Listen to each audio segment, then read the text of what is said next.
I କଣ କରୁଥିଲ? କଣ କରିମି କାଢା ଟିକେ ବନଉଛି। କାଢା? ହଁ। ତ ଦିହ ଭଲ ହେଲାନି ନା? ନା ଦିହ ଭଲ ହେଇନି ତ, ଥଣ୍ଡା ମତେ ଧରି ନେଇଛି ପୁରା। ଓହୋ। ଆଉ ଇଏ କାଢା କିଏ 3ଟା କପ୍ କିଏ ପିଇଲ? 3ଟା କପ୍ ତ ଅଜା ଗୋଟେ ପିଇବ, ଆଉ ମୁଁ ଗୋଟେ ପିଇମି, ତୁ ବି ଟିକେ ପିଇବୁ, ତତେ ଟିକେ ଥଣ୍ଡା ହେଇଯାଇଛି। ଆଉ କାଢା ପିଇଦେନେ ଟିକେ ଥଣ୍ଡା ଛାଡିଯିବ ଆଉ। ଆଉ କାଢା କେମିତି କଣ ତିଆରି କରୁଛୁ?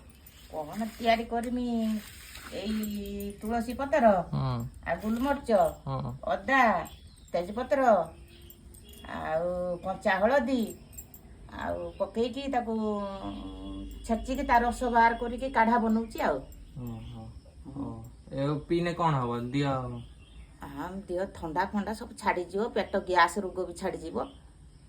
ଆଉ ମୁଁ ଡାକ୍ତର ଔଷଧ ଖାଏନି, ମୋ ଶାଶୁ ମୋତେ ଶିଖେଇ ଦେଇଥିଲେ ଆଉ, ସେଇ କାଢ଼ାଟାକୁ ମୁଁ ବନଉଛି।